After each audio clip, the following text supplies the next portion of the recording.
Eliminating waste is a common practice to increase the value of your processes.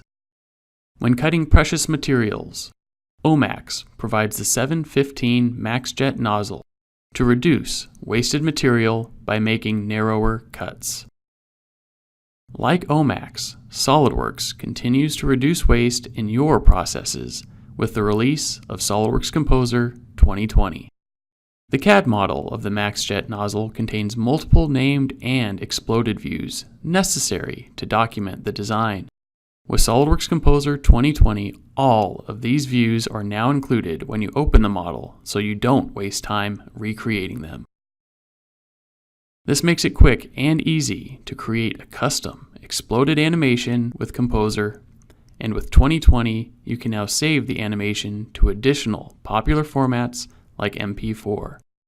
Even though animations can have a big impact on your audience, still images are often a necessity. SOLIDWORKS Composer 2020 now provides the option to publish a 360-degree view of your model in a series of raster or vector images. This makes it faster than ever to publish images when multiple view angles are needed or when reviewing image options with other stakeholders. SOLIDWORKS Composer 2020 helps you eliminate waste in your processes by leveraging more information from your CAD models and automating content publishing tasks.